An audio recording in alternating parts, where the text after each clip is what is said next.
미스 함무라비, 문유석 지음, 출판사 문학동네. 1부 첫 재판. 임바른 판사는 분주한 박철음 판사를 물끄러미 바라보고 있었다. 아침부터 출근해서 사건 메모지를 뒤적이랴, 거울 보며 머리 정리하랴 정신없는 그녀는 가슴 설레는 티가 역력하다. 임 판사도 겨우 3년 차일 뿐이지만 우배석다운 태도로 박 판사의 온갖 자질구레한 질문에 답하고 있었다. 법정에 들어갈 때는 어떤 순서로 들어갔느냐, 재판 중에 화장실이 급할 때는 어떻게 하면 좋으냐 등등. 그때 판사실 문이 열리며 재판장인 한세상 부장판사가 법복 차림으로 들어왔다. 법복 차림을 하니 근엄한 풍모였다. 박 판사는 첫 재판이지요? 나는 초임 판사의 첫 재판날은 법복을 직접 입혀주곤 했는데 요즘은 여성 법관이 많아 조심스럽고 해서 말로 대신하고 있어요. 한 부장은 박 판사가 책상 위에 걸쳐놓은 졸업식 가운같이 곱고 긴 법복을 바라보며 말했다. 그 옷은 주권자인 국민이 사법부에 위임한 임무를 상징하는 것입니다. 명심하세요. 부장님 고맙습니다. 그런데 역시 이왕이면 부장님이 직접 입혀주시면 더 좋겠어요. 한 부장은 냉큼 두 팔을 쭉 뻗은 박 판사를 어이없다는 듯 잠시 쳐다보다가 조심스레 법복을 들어 박 판사의 팔에 걸쳐 주었다. 옷은 마법을 부리기도 한다. 아직 학생 티를 벗지 못한 20대 후반의 젊음은 검은 옷자락 뒤에 숨고 얼굴 가득하던 풍부한 표정도 어느새 자취를 감추었다. 한 부장은 이제 박차오름이 아닌 박 판사로 보이는 그녀를 향해 입을 열었다. 자, 그럼 들어갑시다. 재판이 시작되었다.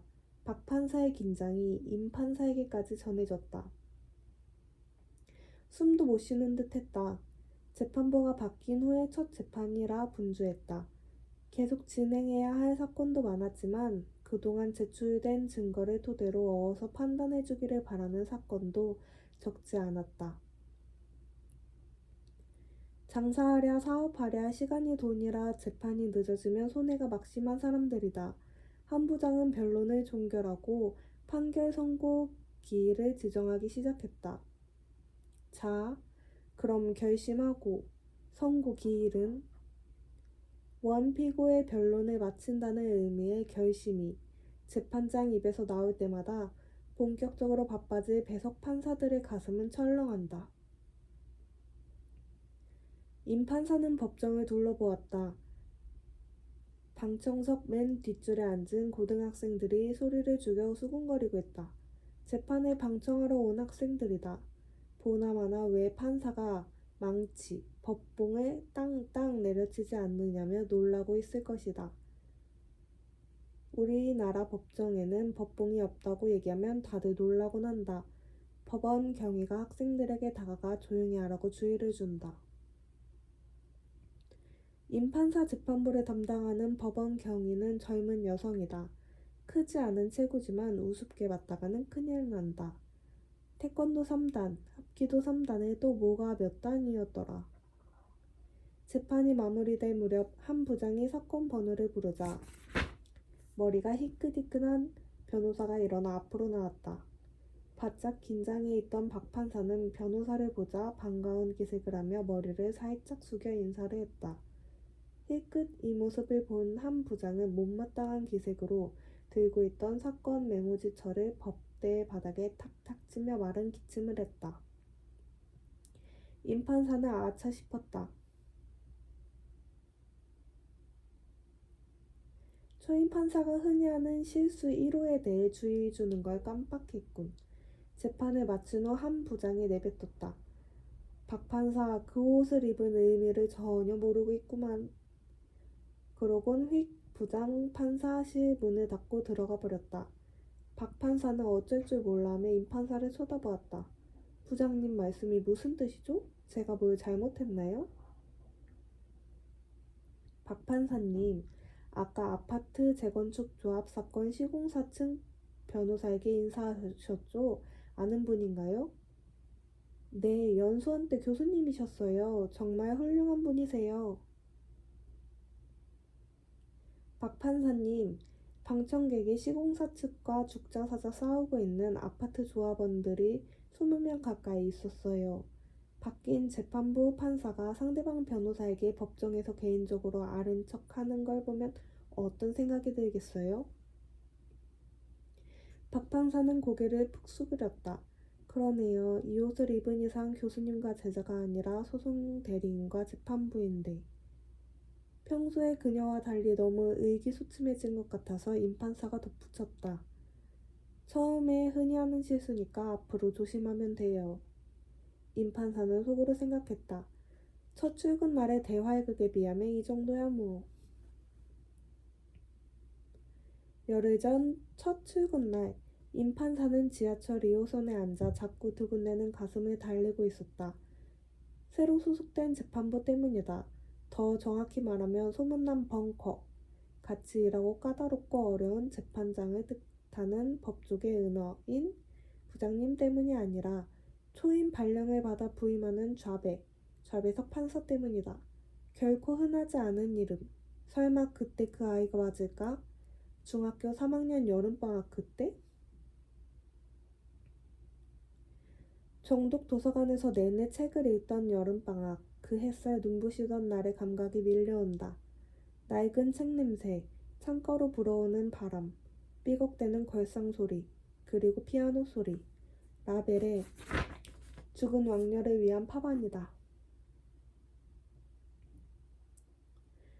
인근 학교 학생들을 위한 독서교실이었다. 서로 안면을 트자는 의미로 도서관이 마련한 환영의 장기자랑 시간. 이웃 여중 1학년인 한 소녀가 여학생들에게 끌려나가 피아노 앞에 앉았다. 사람 얼굴이 얼마나 창백해질 수 있는지 그때 비로소 알았다. 긴 정적이 흐르다 조심스레 건반이 움직이기 시작했다. 그 선율 때문이었을까? 기억에 남아있는 소녀의 모습은 마치 궁정의 왕녀 같았다. 찰랑이는 긴 머리. 라벨의 화제로 소녀와 조금씩 얘기를 나눌 수 있었다. 쉽지는 않았다. 소녀는 말 한마디 하기 전에 몇 번씩 망설였다. 상대방의 눈을 좀처럼 마주보지도 못했다.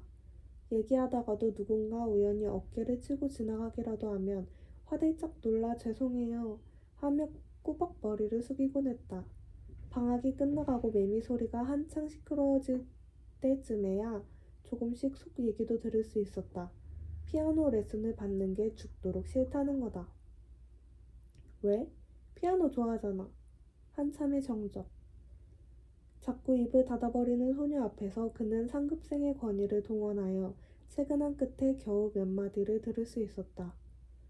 선생님이 레슨하실 때 자꾸 뒤에서 저를 안아해요. 왜? 모르겠어요. 어떻게? 볼을 제 목 옆에 붙이고 두 팔을 제 겨드랑이 사이로 집어넣어서 오른손은 이렇게 하는 거야. 왼손은 이렇게 하는 거야 하시면서 피아노 레슨을 하려면 원래 그렇게 해야 하는 거 아니야? 그런 거랑 달라요. 어떻게 알아? 소녀는 갑자기 고개를 번쩍 들어 그의 눈을 쳐다봤다. 그냥 알아요. 알 수 있어요. 처음 본 그 단호한 눈동자는 곧 사라졌다. 고개 숙인 소녀에게 그렇게 싫으면 레슨 그만두지 그러냐고 물었다. 소녀는 고개를 저었다. 아빠가 힘들게 모셔온 유명한 선생님이에요. 무조건 선생님 말씀 잘 듣고 따라야 좋은 학교에 갈 수 있다고 하셨어요. 아빠가 실망하실 거예요. 소녀는 잠시 망설이다가 말을 덧붙였다. 아빠는 실망하시면 많이 무서워지셔요. 방학은 짧았고 소녀는 다시 만날 수 없었다.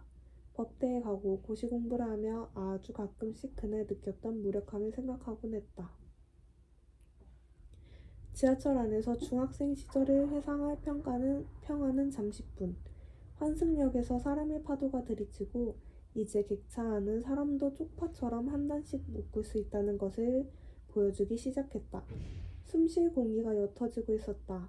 앞에 서 있는 아저씨의 불룩한 배에 얼굴을 묻을까봐 고개를 옆으로 돌리고 있는 임판사의 귀에 낭랑한 외침이 들려왔다. 아저씨 지금 뭐 하시는 거예요? 단정한 바지 정장에 쇼트커트를 한 젊은 여성이다. 그 옆에는 울듯한 표정의 미니스커트 입은 여성이 서 있고 중년 신사가 바싹 붙어 있다가 후다닥 물러선다. 억만티군. 순만티 같지는 않고 임판사는 성폭력 전담부 판사들이 흔히 쓰는 용어를 떠올렸다. 엉덩이 만지고 튀기, 가슴 만지고 튀기. 얼른 지하철 안전지킴이 앱을 열고 성추행 신고 버튼을 눌렀다. 비싸 보이는 가죽 가방을 들고 있는 신사는 언성을 높였다. 아니 아가씨 뭔 소리야? 내가 뭘 어쨌다고 그래. 쇼트커트를 한 여성은 단호하다. 제가 봤어요. 가방으로 가리면서 왼손으로 아까부터 이 학생 엉덩이 만졌잖아요. 학생 맞죠? 여학생이 몸을 떨면서 고개를 끄덕인다. 아침부터 재수없게 무슨 소리야? 미친 거 아냐? 다음 정차역은 법원, 검찰청, 교대역입니다. 문이 열리자 쏟아져 나가는 사람들. 그 틈에 신사가 문 쪽으로 황급히 빠져나간다. 쇼트커트가 바람같이 일어나 신사를 붙잡았다. 신사는 가방을 그녀의 얼굴에 향해 휘둘렀다. 임판사는 자기도 모르게 벌떡 일어나 신사의 팔을 붙잡았다. 몸을 수그려 피하려 했지만 가방 끄트머리에 얼굴을 얻어맞은 그녀는 대뜸 신사의 사타구니에 니키게 날렸다. 헉! 비명과 함께 주저앉는 신사의 멱살을 붙잡고 거침없이 문 밖으로 끌고 나갔다. 그녀의 기세에 신사의 팔을 붙잡고 있던 임판사도 질질 끌려나갔다. 신고를 받은 지하철 경찰대가 미리 역 승강장에 기다리고 있었다. 하지만 신사는 곧 기세를 되찾았다. 이거 왜 이래? 나 학생들 가르치는 사람이야. 훈장이라고 모함하지 마. 경관은 신사가 내민 명함을 흘낏 보았다. 네, 교수님이시군요. 세진대 고한 교수님. 신사가 열변을 토했다. 공부하는 학생이 술집 여자같이 짧은 치마 입고 지하철에 타서는 엉뚱한 사람을 모함하고 말이야? 이렇게 사람이 많고 복잡하니 밀리다 보면 실수로 다 할 수도 있는 거잖아. 실수인지 고의인지 네가 어떻게 알아? 쇼트커트가 단호한 눈동자로 말했다. 알아요. 당하는 사람은 그냥 알 수 있다고요. 학생, 그렇죠? 순간 임판사는 감전된 듯 놀라 그녀를 쳐다보았다. 여학생을 울먹이며 말했다. 처음에 실수로 손이 닿은 것처럼 하더니 자꾸 치마 속으로 손가락을 구부려 만졌잖아요. 제 귀에 입을 대고 이상한 신음소리도 내고. 아니, 그건 내가 위궤양이 있어서 가끔 끙끙 앓는 소리를 내긴 하지만. 세블리, 수컷은 최후의 자존심을 지키려 자폭 공격을 하기도 한다. 그래, 내가 살짝 만졌다 쳐. 그래봤자 죽일 거야, 살릴 거야. 삑끽해야 벌금 낼 거 아니야? 얼마야? 얼마냐고? 뜻밖에도 쇼트커트가 교수의 발악에 침착하게 답했다. 초범이라면 벌금 100만 원에서 300만 원 사이지만 거기다 성폭력 치료도 받고 20년간 성범죄자 신상 정보 등록 대상이 되어 해마다 경찰서에 가서 전신 컬러 사진을 찍어야 할 거예요. 학교에서 힘들 수도 있고. 임판사가 자기도 모르게 덧붙였다. 동종 전과가 여러 번 있다면 실형도 가능. 교수는 다리에 힘이 풀려 그 자리에 주저앉았다. 그녀는 이번엔 여학생에게 언성을 높였다. 학생도 가만히 당하고만 있으면 어떡해요. 저 같은 목격자가 없더라도 피해자인 학생이 직접 추행범을 분명히 지목하고 신고하면 처벌받을 수 있어요. 즉각 신고할 수 있는 앱도 있고요. 권리 위에 잠자는 시민이 되지 마시라고요. 그러곤 임판사를 돌아보았다. 그런데 혹시 여기 법원에 근무하는 분이세요? 저도 여기 오늘 첫 출근인데. 그녀의 눈동자가 그의 얼굴을 뜯어본다. 제가 예전에 알았던 사람이랑 닮으셨어요. 혹시 성함이? 홀리기라도 한 듯 임판사는 반사적으로 대답했다. 바른이요, 임바른. 그녀는 활짝 웃었다. 세상이 다 따라 웃을 만큼 밝게. 어머, 역시 맞네요. 그때 그 옆 학교 오빠. 저 모르세요? 저 오름이에요. 오름이. 박차오름. 와, 신기하다. 사무 분담표 보고 설마 했는데. 잘 부탁드립니다. 임바른 판사님. 힘차게 악수를 청하는 박차오름 판사의 손을 쳐다보며 임 판사는 낯선 평행우주로 순간이동하는 느낌이 들었다. 궁정의 슬픈 왕녀는 어디로 간 걸까? 도대체 무슨 일이 생긴 거니?